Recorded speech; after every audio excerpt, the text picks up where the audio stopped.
Tell me what you see when you look at me. Do you see another brother lost in these streets looking for his soul? Trying to find my soul. Or do you see another brother searching for lost souls in these streets? A street soldier. Street soldier. Here to help you get that chip off your shoulder, warm your colder days and sober your drunken ways, and find a way to help you get over these hurdles placed in our path. And this is not meant to amuse you. This is for all those who have questions but are afraid to ask. I won't be afraid. I won't be afraid. No. When times get hard, you lose your way. Open your mind and hear what I say. This is a message for the hard and the soft. To those who tune in weekly and to those who keep an eye out for 8 p.m. on Sundays and turn their radios off. The truth hurts. The cloth has been pulled. We're walking around half dead. Use this show as your IV. Alive and Free is a new movement. We've achieved self-destruction. A street soldier promotes self-improvement. Streets couldn't be no colder, so I gotta be a soldier. It shouldn't be this hard for me. Even when it seems so hopeless, I gotta keep my focus. I'm glad to be alive and free, yeah. Streets couldn't be no colder, so I gotta be a soldier. It shouldn't be this hard for me. Even when it seems so hopeless, I gotta keep my focus. I'm glad to be alive and free, yeah.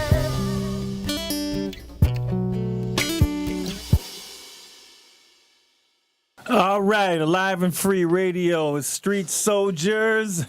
Tonight, we're going to have a conversation with young people,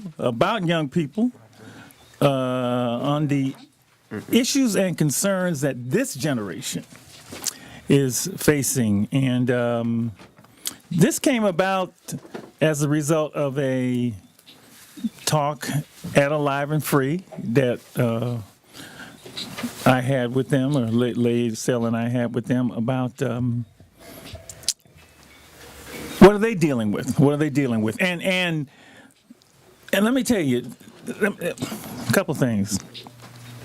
I've always said this show, well, I've been on the air since '92, right?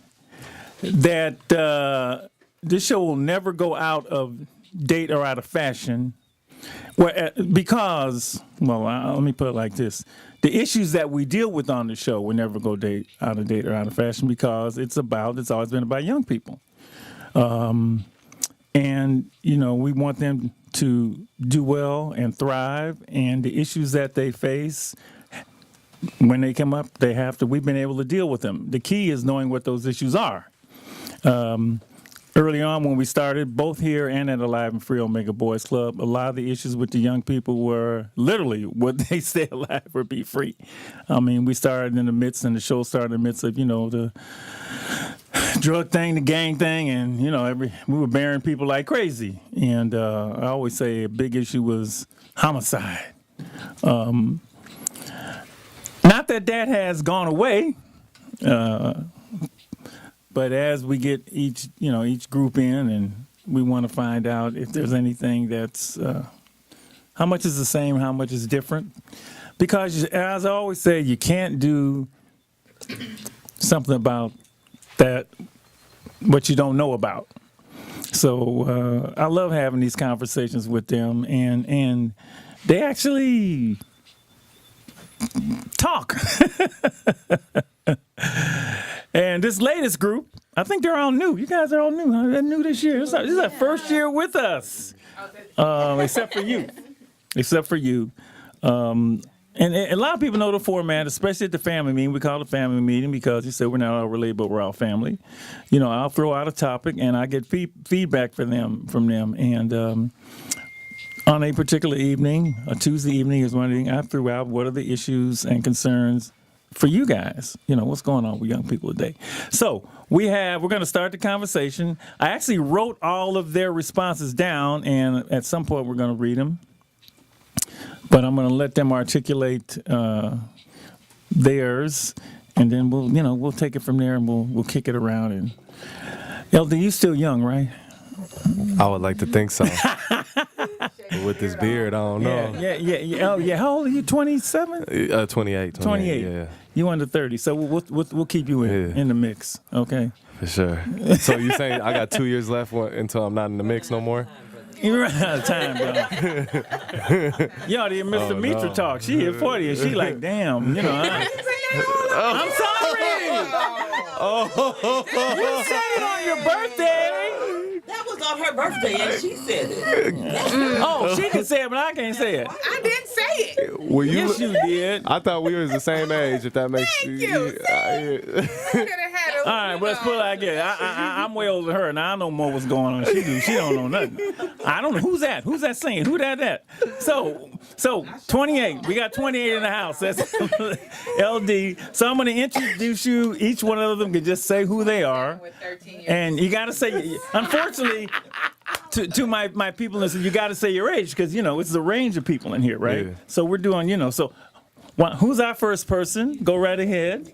My name is Annalay, and I'm 22. Annalay, you got to hold this first name? We're only doing first names? Right in the mic, baby. Okay, no, you just say your first name. But you don't need to put. Oh, no, I just wanted to hear myself. Oh, you want to hear Yeah, yourself? I did. Oh. So we have Annalay, and she is 22. 22. Okay, go right. Who's next? My name is Cheyenne, and I'm 18 years old. All right, Cheyenne. All right, who's next? Y'all better be quick. This is radio. My name is Ahim, and I'm 18. Okay, we got two 18-year-olds. Okay, and my name is Aaron, and I am 27 years old. oh, okay, up there with him. Okay, we got 22, 27, and two 18-year-olds.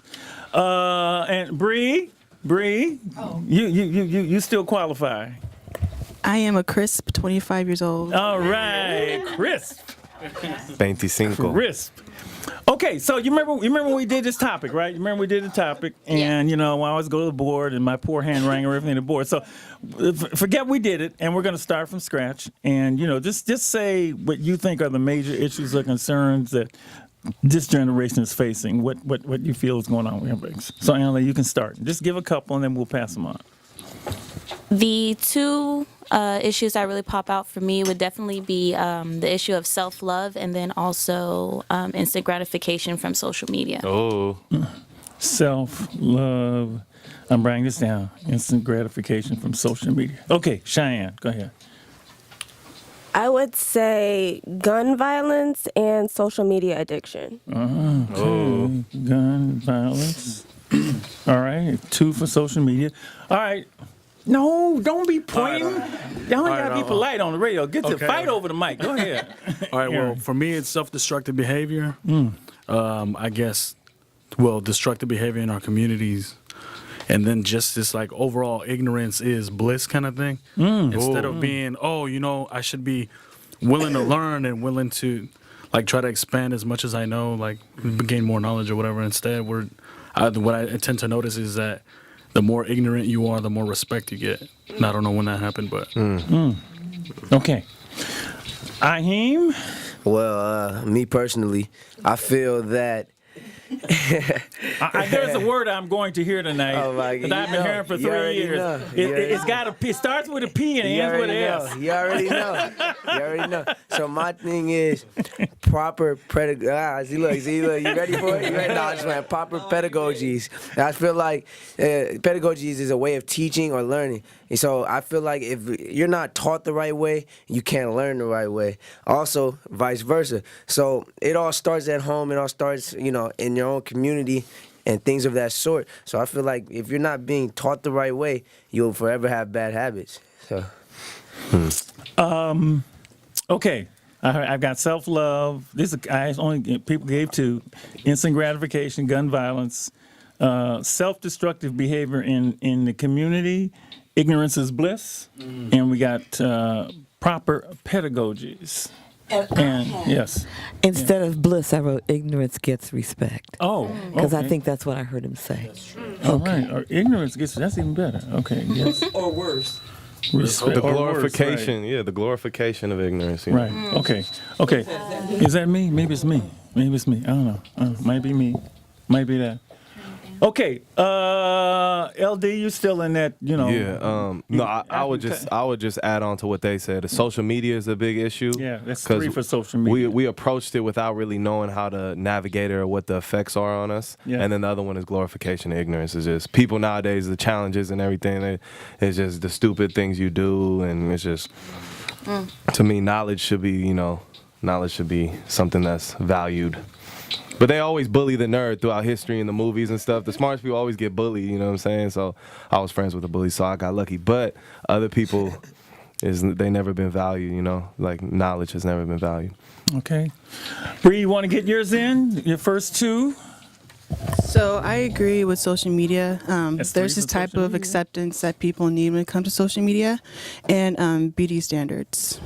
Go elaborate. Beauty standards? Elaborate. I want elaborate. Well, I mean, us girls in here, we see that plastic butts and, you know, big titties are. Can I say? Tell it like it is, girl. Well, big breasts. Okay, sorry. That's right. That's right. That's kind of like the thing now. So, you know, if you got the money and, you know, just get all that done to, you know, be more accepting in Black culture. And, yeah, that's all I got to say.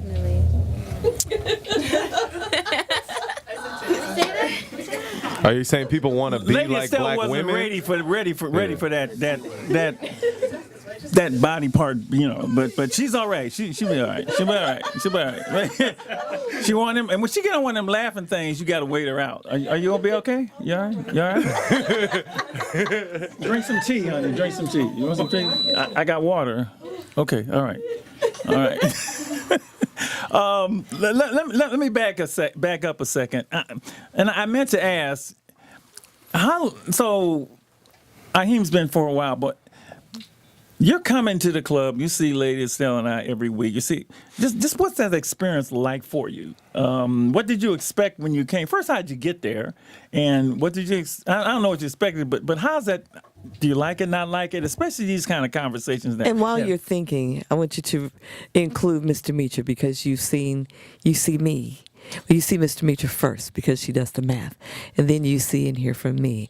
And then after the class, you have Dr. Marshall, you have Jack. So, yeah, so include all of us in that. Okay? Sure. Mm-hmm. All right. So I first came across Omega through Yuri. She was actually in the program she's currently receiving the scholarship from you guys, and you know, with me planning on going back to school, I was like, you know, I need a way to pay for school. She said, I know a scholarship program. So it works for her. So I was like, all right. She's telling me like it's not a regular program. I'm like, everyone says that about a program, especially if you're receiving money from it. But I was like, okay. So I come in and I see Miss Demetria, and so when you first look at Miss Demetria, she has a very strong demeanor, but it has this very nice softness to it, which I enjoy because a lot of my family, you know, especially I come from a family of strong Black women, is like they have this very hard, like they kind of look very focused, but there's still this softness. It's like, oh, that's like my aunt right there. And then, you know, you come in, you follow it in with Lady Estelle. I was like, dang, that's family. That's grandmother right there. This is. I was like, oh snap! I told you not to let that gray grow out, Mr. Sam. I told her. And then, Luxurious. Yeah, you know, and then you know, here comes Dr. Marshall having us fill in these sentences that he stops halfway, and from the beginning he never finished the sentence from the beginning, so it was like always interactive. And he has this bubbly grandfather figure bound to happen, ain't it? You know, but these are titles that you should hold with respect. So you know, this I'm is hella cool though. Exactly. So yeah, definitely it was automatically the family vibe that you got when you walk into Omega, which I really appreciate. Whew. Okay, should I let anybody else say anything, Shay? You want to say something real quick? What's it like being there? How'd you get there? Especially, she's a mature woman of 20. Here you go. What you got to say? Go ahead. Jump on the mic. Well, I got introduced to Omega through my aunt, who's an alumni from Omega, Deja, and she posted there was a video posted about her story and her journey through Omega and how they really fully supported her, and it really inspired me because when I look for programs to go to, I want to make sure that I am fully supported emotionally and mentally, and I want to be mentally challenged as well. So when I came into Omega, I thought that, okay, this is going to be like a regular class, regular program, and it turned out that it was full on, like, they really care about you, and they want to make sure that, like with Miss Estelle, Miss Demetri, like, you have to say an answer, I don't know, doesn't work, and, you know, like, they really fully support me, and they're like a family to me, so I really love being a part of Omega. Oh, girl, you said the right thing. You just earned a whole bunch of points. Okay. He's been a while, so let's do you, because I want to get back to this. All right, so I was introduced by a friend called Saul. He's actually an alumni. Yeah. We met through a program where we were learning to kind of battle the immigration problem that we have in Latino or Latin communities where we get targeted by ICE, right? Hermano. Yeah, I know, right? Yeah, exactly. It's like, you know, when you see the ICE, you got to call your neighbor, your brother, your sister, you know, your auntie, your uncle, and everybody, let them know so that they spread the word. Migra. Yeah, exactly. Yeah, no, but you know what the worst part is so they might arrest you for, like, let's say a broken taillight or whatever, and then they try to say, oh, well, we arrested him because he could be, you know, he was a criminal, he has a DUI on his record, but they never talk about, well, he took the classes, he already went through the process to kind of make up for that. They just say, oh, well, he's a criminal, so we have to put him away. But then if you get your community out to support and be like, you know what, he's not dangerous, look at all of us, we're here for him, then it's different, right? So we met through that. I apologize, went off on a tangent, but the truth is, this is the class that we should have had throughout high school. Instead, you know, I just feel like high school is more like, well, here's your class. Can you grasp the concepts? No? Well, that's too bad. You're going to have to go after school or go, you know, get a tutor or whatever. That's if you can afford it. If your parents don't have a college education, good luck kind of thing. Yeah, so it's exactly, I'm just going to, like, follow up with what Cheyenne and Annalee said. Well, I've actually listened to Dr. Marshall and Miss Estelle actually for a couple years now, back when I was over in Antioch and Pleasant Hill, and well, most of the East Bay. To be honest, how can I word this? Just say it. Well, so back when I was associating with the wrong people. Let's put it that way. I was gangbanging, I guess, in high school, as opposed to going to class, and you know, it took a death of a couple friends to kind of get me to be like, well, why are we killing each other? And why is it that when someone dies, it's just like, well, we're just going to go get revenge, as opposed to being like, why did she die? What's the reason she died or he died? I mean, why is this still going on? So eventually I just kind of walked away. And I remember listening to the radio show and I was like, wow, such positivity. And yet it's at a time where I'm pretty sure a lot of the people that are going through these situations don't listen. So, yeah, I mean, when I finally got introduced by Saul, I was like, wow, I mean, I heard the radio show, but I had no idea there was a program that actually took care of the youth. And I mean, I'm a young guy. I got my fiance pregnant when I was 21 going on 22, so I had to drop out of school. I had to go to work. But I mean, had I known that this program existed, I probably would have stayed in school, try to get my scholarship and get my education. Because, I mean, that's what I'm doing now. But, you know, now I'm 27, and people are like, well, I mean, isn't it a little too late? And I'm like, you know, I mean, is it ever too late to learn? No. You know what I mean? So, I mean, that's the way I see it. Lady, Miss Estelle, you are the grandmother that I never had. My grandmother, unfortunately, lived in Central America. I wasn't really able to connect with her that way, besides phone calls, you know what I mean? And by the time I actually got to see her for the very last time when she passed away, she had a lot more stuff to talk to, like my parents and my uncles and my aunts, than she did to her grandkids. So, I mean, in a sense, like I've said in that class, you know, the access to having that kind of knowledge from grandparents or like some kind of like leadership figure is incredible. Because most families, as far as I know, at least the circumstances that I grew in, we don't have that. We just have your homies or whatever, or your friends who are usually cutting class with you instead of saying, hey, we should try to study and pass this algebra test or geometry test. You know what I mean? So, but I think I've spoken a little too much. Wow, you guys were, wow, I didn't expect all of that. Social media, and here's how this is how they describe social media, or what they said about social media. Social media is social warfare. Damn. Isn't that deep? Now, it ain't me saying that. Like, I already knew this. But, turning beautiful things into ugly things. Mm-hmm. It dehumanizes. It's more phone interaction than human interaction. A lot of people, it's accepting nonsense. It's artificial connections. That was deep. Artificial, not real. Cyberbullying at a young age for no significant reason.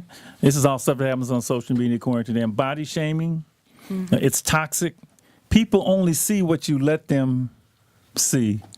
And somebody said something about spend more money on approval than and what they actually need. I mean, social media. When we get to talking about that, I have to cut everything off because it's time to go home. But by far, that's a whole conversation in and of itself. So the question is, if this is the stuff, and you can talk about the one that may be the biggest issue for you personally, each of you.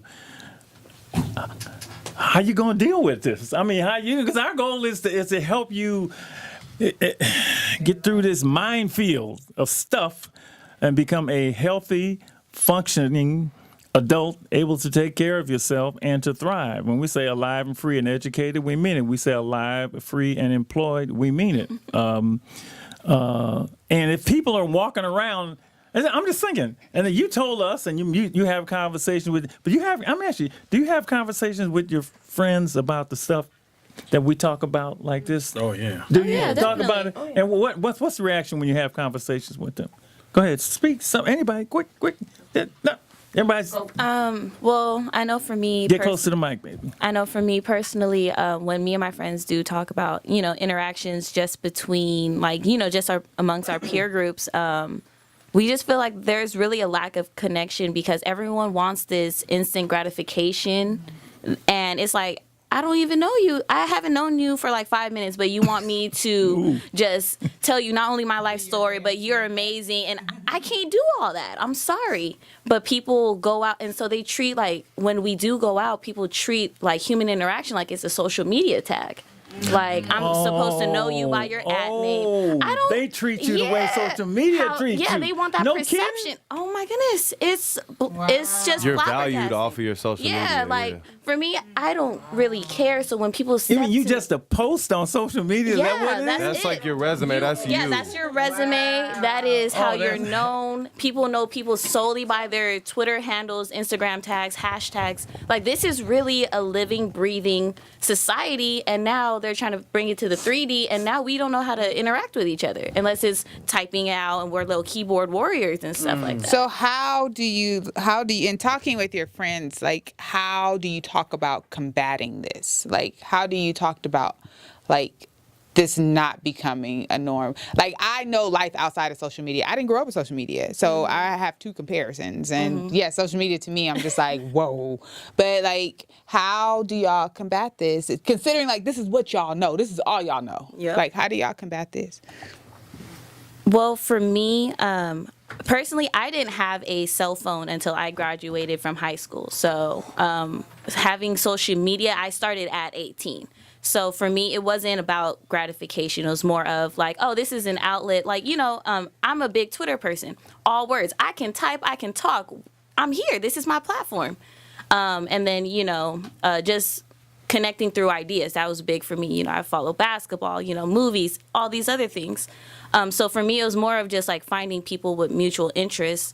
And then also just dabbling in different ideas, because a lot of people, I've met a lot of artists through social media, but it's solely because we are focused on expansion. But a lot of people, they're not focused on expanding. They're just like, oh, this is who I am.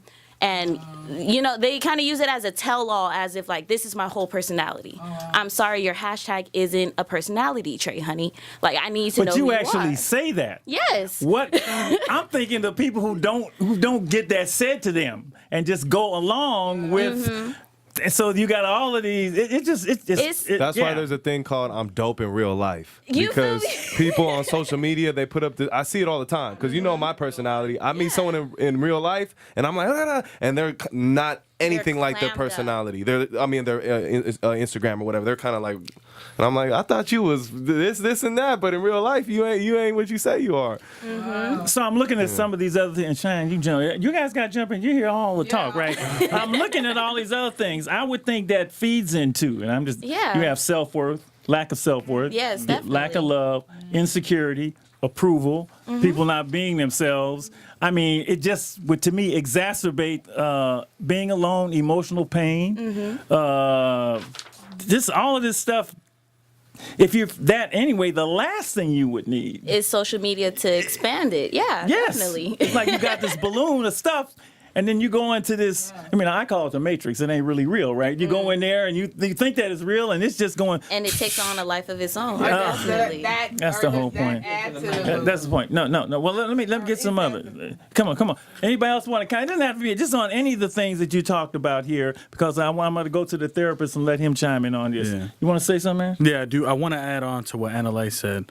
Let me bring on, and you guys may have to get some earphones to hear him. Let me bring on Dr. Michael Rubino, who is a licensed marriage and family therapist, and he established Rubino Counseling Services in 1997 in order to provide people with high-quality mental treatment. Dr. Rubino specializes particularly in children and teens. That's his specialty. He treats just about everything. I'm reading from his extensive bio here. And he is a really strong advocate for ensuring that every child receives excellent physical and mental health care, and that they live in an environment with people who will allow them to live a happy life and grow up to be a productive adult. Credentials, wow, BA in psychology, MA in clinical psychology, PhD in clinical psychology, and a marriage, family, and child therapist who works particularly his office, I believe, is in the Walnut Creek, Concord area. Dr. Rubino, been a while. We've been trying to put this together. Thank you for joining us. Thank you so much, sir. Thank you for having me. You've been listening to the young people, and just your reaction and what you've seen in your practice to the issues that young people have. First, your reactions to what the things that you heard so far from them and some of the issues that they say that they're dealing with. Well, from what I've heard from them, that shows why we need more programs that have the Tuesday night family meetings. These guys are all on target with what's going on.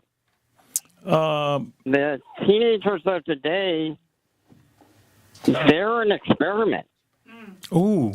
They're growing up. This is the first generation to grow up with the iPhone, social media, texting. We didn't have any of that. And the other thing is, most teenagers today are worrying about their future. They're afraid of how they're getting judged. They don't feel perfect. They're afraid they're not going to get a job. But when they go on to social media, you don't have to worry about that because you're one step removed. You're texting. You're on a computer. If you don't like what you hear, you can always just shut it down. In your practice, and you treat, I guess, and not divulging because any of the people are, but you treat, I guess, all ethnicities, all races, all colors, all out there. Do you see similar? Do the issues run across with young people? Similar issues across the range of folks that you deal with? It runs, all ethnicities, all economic groups. The problem with the higher economic groups like Lafayette, Walnut Creek, they sort of try to play it down like they don't have those problems. And, if a kid has to go to get therapy, it's like almost a mortal sin. Oh, my God, how terrible. But everybody needs help. So, let me just say, there's I nothing remember. wrong with saying you need help and you need to actually talk to somebody rather than sitting there texting. And actually, most of the time in the office, I got to set a rule that they can't take their cell phones in. Because otherwise they're sitting there in the session trying to text their friends, and as everybody said, they're addicted to it. Your first point about areas of the more affluent areas and how these problems are dealt with or not dealt with. I remember getting calls from, and I'll just say that, they're white friends of mine, and their young people went to, they were in Lafayette and they were Orinda and those places, and they would call me, and they knew the work that I did, and then they would say, and I knew this, what was going on at their schools, and they would say, we got the same problems at our schools, and then they would start to whisper. We got drugs, and we got, we got all this stuff out here. I said, why are you whispering? Nobody's on the phone but me and you. But it was almost a shame attached to the fact that this stuff is going on here too, because it had always been associated with what's going on in the hood, what's going on in the barrio, right? The barrio. And so I saw them as like, why the kids out where we went to jail, those kids went to camps in Utah. For treatment. Yeah. But didn't work. But no more, right. And I guess the challenge for you is saying we're all human. We all got problems. And, we all have issues. But there is a stigma associated with, the whole idea of not that just mental health, of getting health, period. Do you know why that, can you give us some idea why it's like that? We live in a culture where everything's fake. A lot of these things are fake. The emphasis on what car you're driving, or like with a lot of the seniors I'm working with, and there's a panic of what college are they going to get into? Are they going to be getting into UC Berkeley? Are they going to get into Harvard? Or God forbid they'd have to go to DVC for a couple of years. Right. So there's that image we've been taught we got to live up to. And the other thing is, like I said, with the Tuesday night meeting you do with the family meeting, they want to treat everything very clinical. I come from an Italian family. So when I interact with the kids I'm working with, it comes from more of a family perspective. Mm-hmm. Mm-hmm. And it's not just like, okay, I'm here from 9 to 5, and then when 5 o'clock hits, I'm out of here. And if you have a problem, oh, well, too bad. Problems come up at 1, 2, 3 o'clock in the morning, too. And they come up on weekends. So, it's not just, okay, we can act like this is just clinical and hands off. If you're going to deal with it, you got to get involved. And you do need to treat people with respect and dignity. You got someone coming into your office every week telling you extremely personal things. Yeah. There is no way you're not going to develop some type of relationship with that person. And if you're not, then I question what you're doing as a therapist. Because how can you listen to somebody week after week, sit there with them when they're crying, and not develop some caring? And it makes a difference.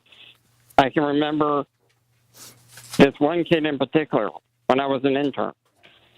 And he was 12 12, 13. He'd come in every week, and he would act like I was the man from hell and call me every name in the book. At 16, when I was licensed, I got a phone call from his father, and the father's wanting to make an appointment for him to come in. And I asked my secretary, I said, are you sure about this name? And she said, oh, yeah, I'm positive. Kid came in, and I said, before we started, I said, I got to ask you a question. I said, why are you here? You sat there I was an intern at New Directions. I said, you told me how I ruined your life. Why are you here? He goes, because you were the only one that listened. You were the only one that showed you cared. Wow. Wow.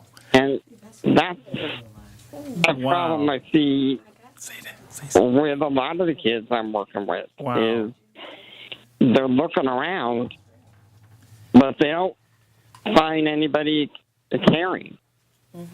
And they go to the social media because you get a feeling that somebody cares. They know it's not true and they know it's false, but they'll take that. They'll take it however they can get it.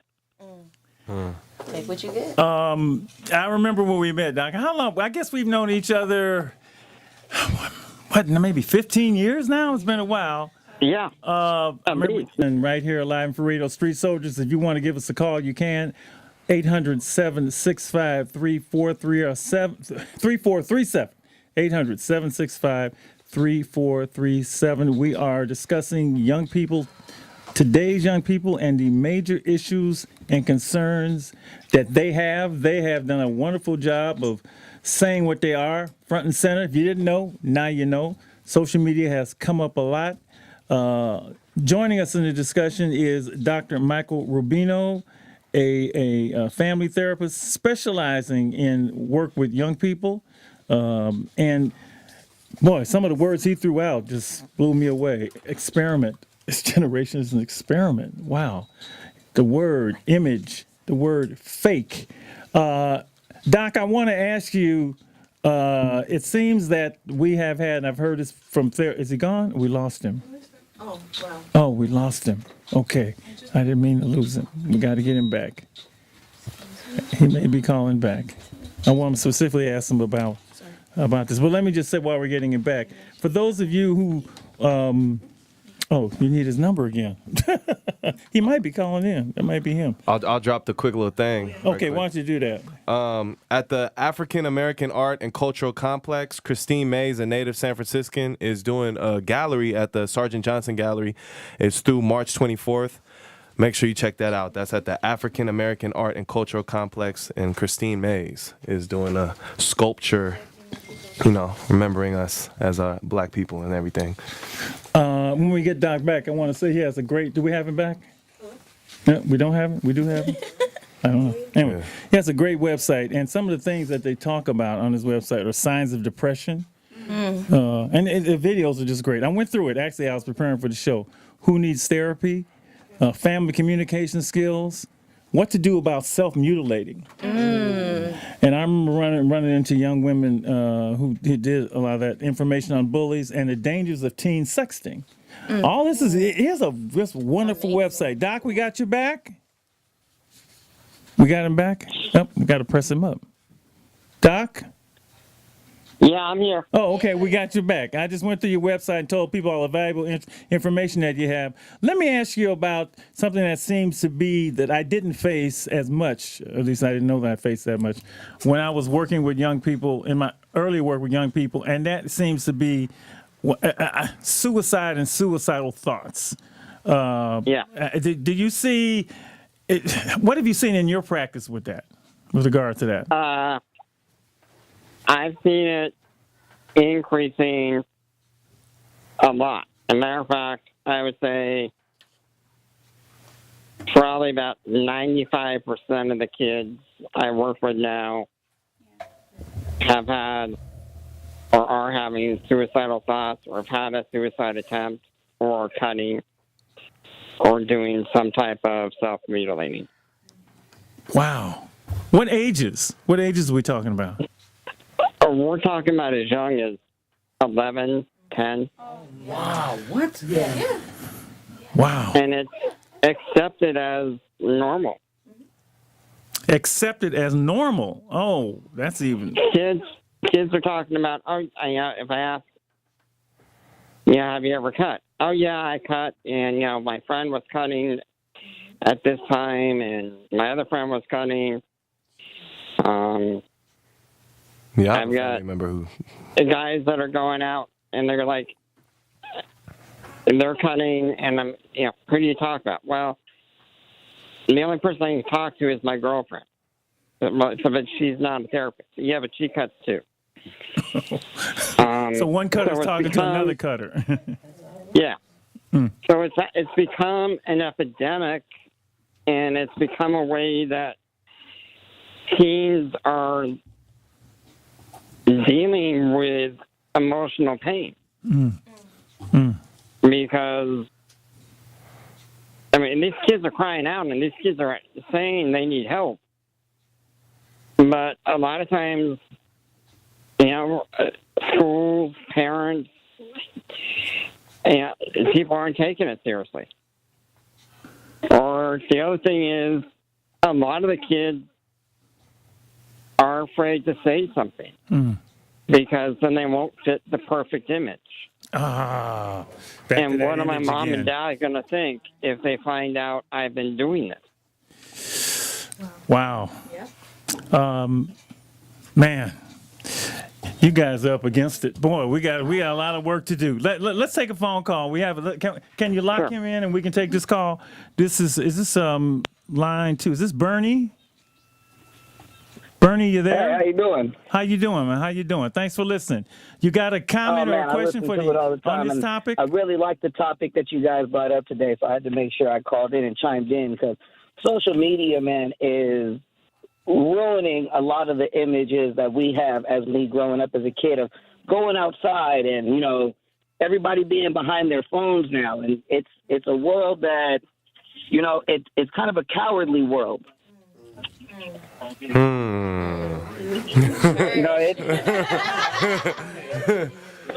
Preach. I have people who, I will be face to face with them, and they'd rather text me than tell me something face to face because they don't know how to deal with human interaction now. Yeah. Man, everybody's mouth is open, man, because this is stuff I think people know, but they just haven't said it. Just like because people say you tripping, ain't nothing to it. It ain't nothing. Everybody does it. I've heard the rational, the rationalization for everything that is not good. And you can't get it's hard to get eye contact with people. And they say the eyes are the window to the soul. So what does that mean, Right. Doctor, not to cut anybody off. Doctor, I go down to Disneyland every year for New Year's. This past New Year's, I was down on New Year's Day at a restaurant. Looked over at a family of 4. They all had their cell phones out.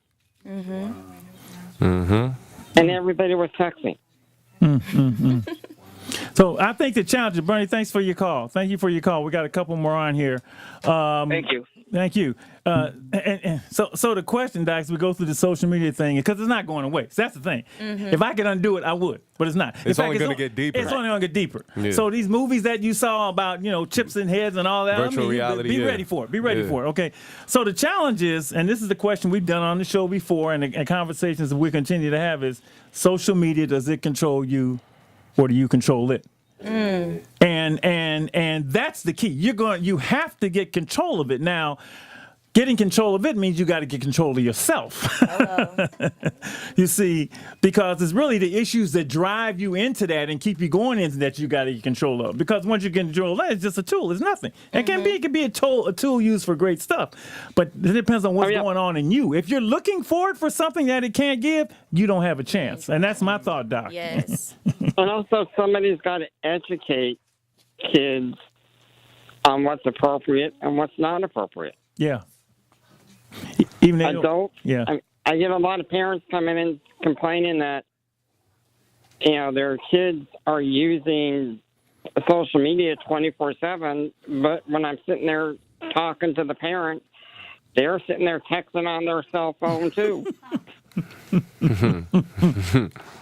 They don't even have time to have a conversation with you about your kid because they're on the phone. Oh, wow, that must be something. That's something. You have to live. You got to walk the walk. Yeah. Good advice, bad example causes confusion, that we say at Alive and Free. Let's go to line 3. Which one am I on? Line 3, and let's talk to Anthony. Anthony, go right ahead. Thanks for giving us a call. You there? Yeah, no problem at all. Yes. So, I'm 27 years old. I kind of smartphones started coming out, when I was like at the end of high school.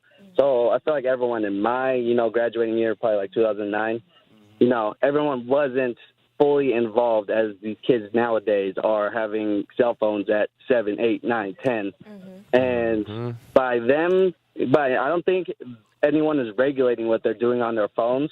And I think also there's a lack of parental guidance because the parents should be involved in the kid's life to know, to the point they should know everything about their child, to know that if the child is feeling down or the child is feeling troubled by something. But instead, there's a lack of parental coverage on both parents to the point where these kids are becoming younger and younger and they're looking towards social media for their outlets. And that's where they feel like they're getting their love. Like what the doctor said earlier, that kid came back because that was the only person that listened to them.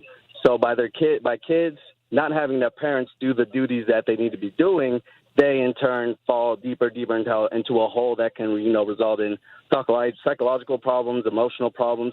And for some reason, parents aren't able to notice these changes before it's too late.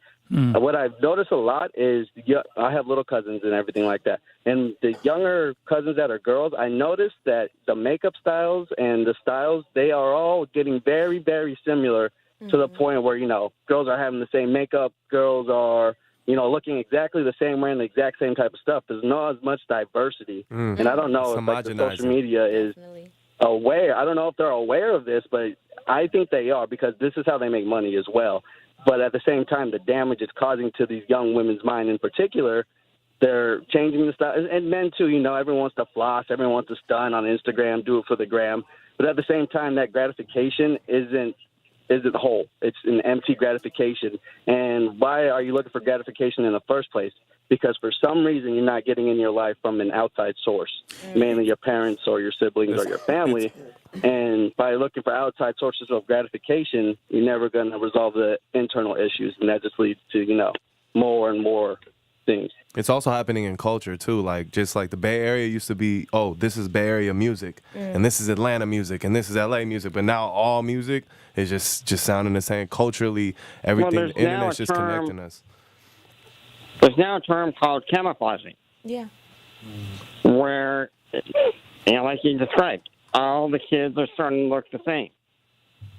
And they've noticed it more with girls, but everybody's in their friend group dressing alike, wearing the same makeup, same hairstyle, and everybody's afraid to speak up and give their own opinion and be themselves, so they're losing themselves.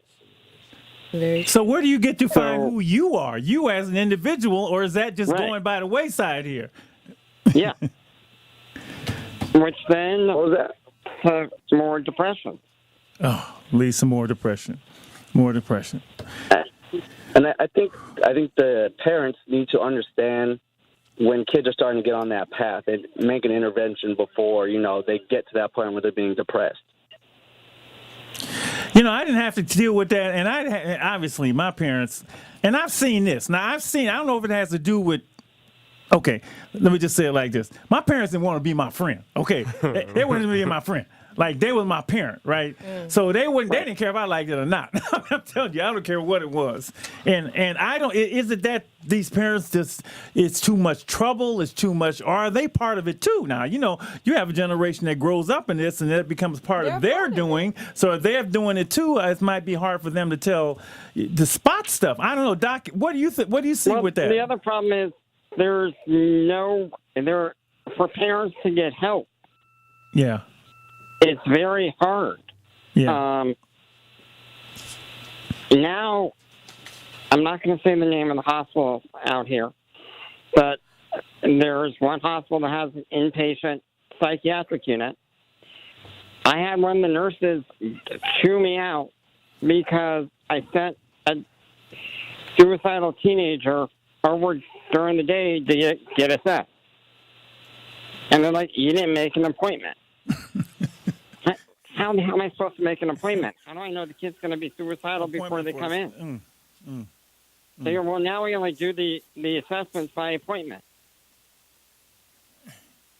So by the time he's dead, then they'll make the appointment, right? 2 years ago, I got a page by a mother on Thanksgiving Day. Didn't know this mother at all. And she's like, I just got your name from the county hospital. My son's suicidal. They don't have room for him. What do I do? So part of it is the parents were never educated about social media and don't know what to say to these kids. But then the other part is when parents are asking for help, they're being told, oh, well, it's not in our budget. We don't have the time. We don't have the space. So figure it out. Thank you. Oh, wow. Oof, man. It's tough for Stuff is parents blowing to my mind. keep tab, though. Well, yeah, but they don't know what to do. The technology so advanced, kids are like, Yes. Parents can't even text. And also, too, Doc, like, I feel like the parents are a part of it because when you think about it, parents give tablets to babies.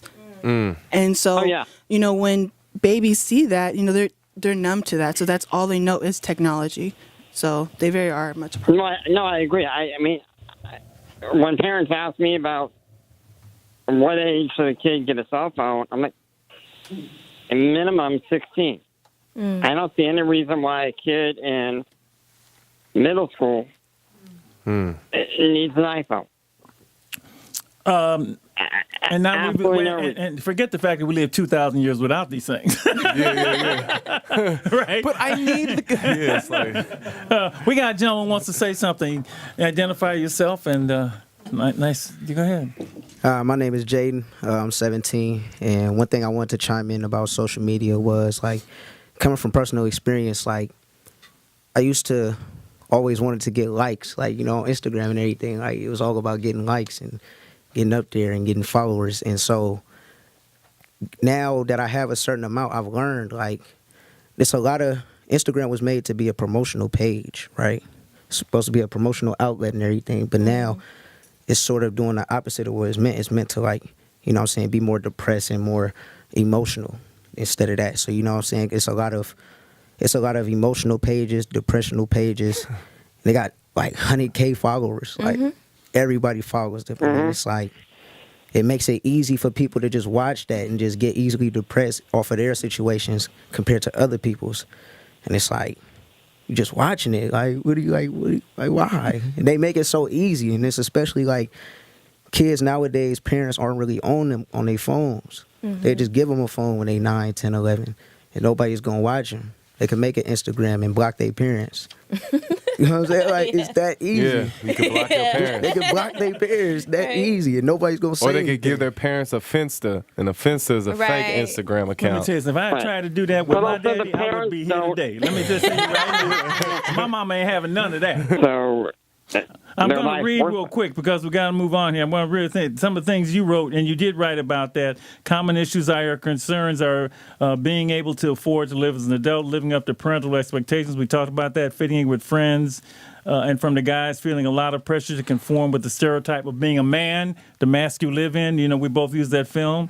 Right. And they disagree with that. The guys disagree with that. Also being acknowledged by their fathers. Finally, for the boys and girls, just wanting to people to listen to them and to feel they are good enough to be just as they are. And listen to this. We won't have time to get into this, but I'm going to mention this. He says concerns I hear are concerns about Mr. Trump. Oh yeah, 'cause my social God. media and Trump is Hand in hand. Right. That's a whole nother show. And they think people think kids don't pay attention. I have 8-year-olds who are afraid they're going to be thrown out of the country. Yeah. Well, Thank you, Doc. Listen, we got to You're go. welcome. Don't go anywhere. Lady Estelle's got to do her thing. You ready, Lady Estelle? Or should I let them say what? Anybody got any last couple of comments you want to do before she jumps in? You guys have been wonderful. We got to do this again. We're just opening the door here. That's I was going to say there's a lot of social media pages that actually tell you to go suicide and tell you to cut yourself and stuff. Yes, it's like a thing like you're transitioning, or they use a word like you're evolving or something like that, like transforming or something. Yeah, there's some stuff out there. I can't curse, but it begins with a B and the S is the next word, but I can't say it. That is just insane. It's crazy. Yeah. That's insane. And someone sick. brought that up to me. I was like, that's sick. what? That's sick. That's sick. That's sick. That's sick. But we're here to, man. You go ahead, Annalee. Well, with the battle of social media, all I say is to get the best use out of social media, you really have to tap in with yourself and understand whatever you put out there is a representation of yourself. So whether you want to get into a conflict with someone over a keyboard, that is your business, but just know there are people that are watching, and there's constant judgment. So you can't just act reckless behind a small screen in your palm, because it can lead to so many consequences. We have a president in the White House that uses his Twitter as his campaign. So you cannot say this platform is weak. You can't dismiss this platform. So until we stop dismissing the power of social media and understanding how we bring our own strength to it, this is going to be a problem. Also, once you can delete a post, but it's still out there forever. Once you post it, you cannot ever get rid of it. You got it right. Okay, Doc, here comes Lady E. Tonight we had a conversation with young people today with the question of what's going on with the youth today. Not too long ago it was homicide. Has it changed? Is it the same? What's really going on inside? Brianna, Alalay, and Cheyenne, Larry, Ahim, and Aaron, they said self-love, instant gratification from social media, self-destructive behavior, and addiction to social media, gun violence, ignorance gets respect, beauty standards, and pedagogies that look at what we're taught and how we learn. But at the top of all concerns is social media, which is a whole nother ball game. It makes beautiful things ugly, it's toxic, it's fake. For 5 seconds of fame, so much is at stake, or so they think. It's not really real, affecting what they do and how they're supposed to feel. Then we heard from Dr. Rubino, who shed light on the situation, who used the term experiment for this generation. Kids are cutting themselves or committing suicide because they don't fit the perfect image. They prefer to hide behind a cell phone, behind a text. No real conversation, real communication, no eye contact.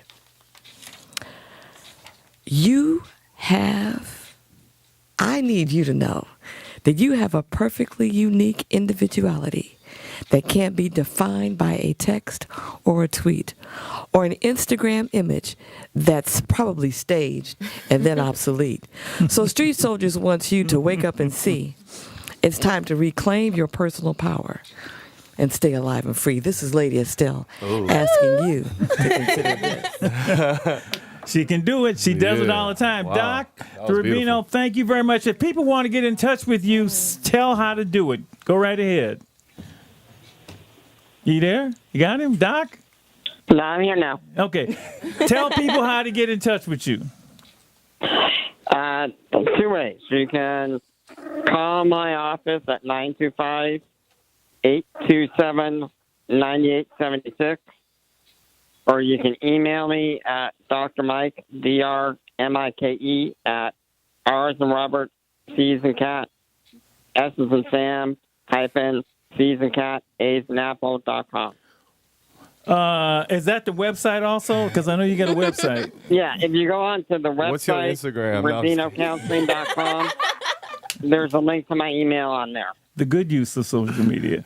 All right. Rubino Counseling Services. If you didn't go on all that, just go to Rubino Counseling Services. You can find him. Doc, thanks a lot. It's been a long time in the making, but we will do it again because we got to keep our young people alive. I enjoyed this a lot, and thank you very much. And healthy everywhere we can. Yep. Okay.